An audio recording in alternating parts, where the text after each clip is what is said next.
Hi. This is Muir. I don't think Jax really knew anyone besides ma'am, but things should be recorded. Okay, well, I guess I should say this first. Jax isn't dead. He's just, I don't know, he's something else. I don't mean to scare you. Alright, let me try again. Jax isn't dead. He's just changed. Also, the world is ending. At least it might be. I looked at Jax's last entry, and I guess I'll just start after that. So basically, after Jax just ditched out of the electric, me and Elm went back to Gaff. Elm is Jax knows is my cousin, so we took the code the pirate had tracked and we went underground where the actual machines are hidden. It's a good thing we did that because the silicon suits came the next day and raided the containers. We'd left enough stuff for them to feel like they got something, and definitely the phones we left were a big loss, but it was worth it so they didn't find the underground. We had to leave a few workers there too to be interrogated. We drew straws to decide. Anyway, I don't want to say anything more about that. Maybe they're still okay. So, basically, Galf doesn't really exist as a company anymore. They don't sell anything or provide services. But like for the past few hundred years, they've been working on the space junk problem. The thing is, all that junk up there, it's either in pieces or it's broken. I mean, it doesn't work. It's off. We don't have rockets anymore to go up there and move it around, or at least whoever has the rockets is real quiet about it. But the thing is, all that stuff needs to come down. Like, living on Earth is like being stuck in a bubble where there's more out there, and we know there's more out there. Like, it's not stories, it's a historical fact, and it's not just that we can't mess with it because it's stable and we have bubbles now. Like, we need more, all right? Like, Jack says it's fine, but then he goes and smokes rocket fuel. I mean, come on. Anyway, Gaff has been doing all the calculations, how to bump and shift and push so that the junk either goes out or down and burns and doesn't hit too many bubbles.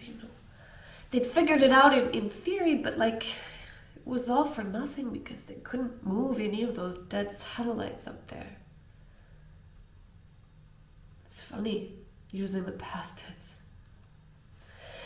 Anyway, so they'd been working on one particular satellite for a few years. They liked it because it was in a good place, like mid-orbit, and it was government. So they didn't know which country. It's something that hasn't been around for a while, but they chose it because its schematics were on the archives, and they thought, if they just could figure out the right code, they'd get it working. So anyway, you already know where this is going. The pirate's code was the one. I say that like it's simple. It took weeks to figure out the right sequence, and once we got it in the system, it took more weeks to understand anything it was telling us, I guess. Code's changed a lot in 1,000 years, so... Anyway, Alan was working like an idiot on it, so I went looking for Jax. I don't know why I always go looking for him. He was back at the docks smoking that awful stuff. I guess his promise to quit didn't go very far. Maybe he'd gotten over his fear of the pirate, but probably he just wanted the pirate to find him. So I sat with him and I told him, I said, Jax, the sky is going to start falling soon, you better be ready. And he turned to look at me, but he wasn't seeing me, There was something else in his eyes. It was like something very far. He just said, sky's already fallen. Come on, Jax, I'm serious. I said, it's coming down, you're gonna see the stars. He hit me. I swear, the bastard hauled off and whacked me round the head, you know.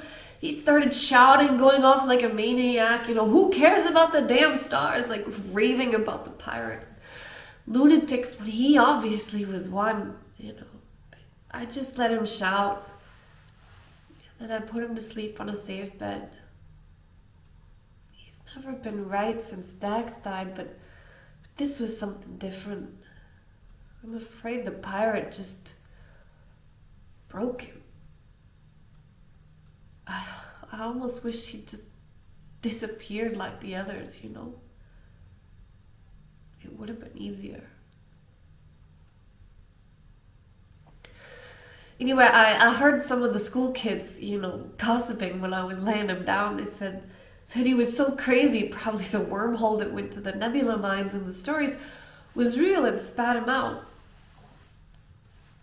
Inventive, but it wasn't exactly untrue. Anyway, it didn't seem right to leave him there, but I did because tomorrow the sky will start falling. Elm says probably won't destabilize the whole planet when the toxins escape, and we have enough oxygen processors in the bubbles to compensate if it goes wrong, and he says the junk is so small it probably won't hit us, and not enough of it to break the bubbles, and he says just the sky will be on fire for a while, but it'll burn out, and he says the sunlight will come from just one place instead of blasting here and there through the cracks, and actually it'll be less bright. He says eventually we won't need the bubbles and the lighting. But that's what he says. It's just, if the world doesn't end tomorrow, the suits are for sure gonna end us. I mean, Gaff isn't the only one working on the space junk problem, but it's still just a few of us, and there's a whole planet out there, you know? It's not right, us deciding like this, especially if it all goes wrong, but imagine if we get to see the stars. The pirate was right. We have to.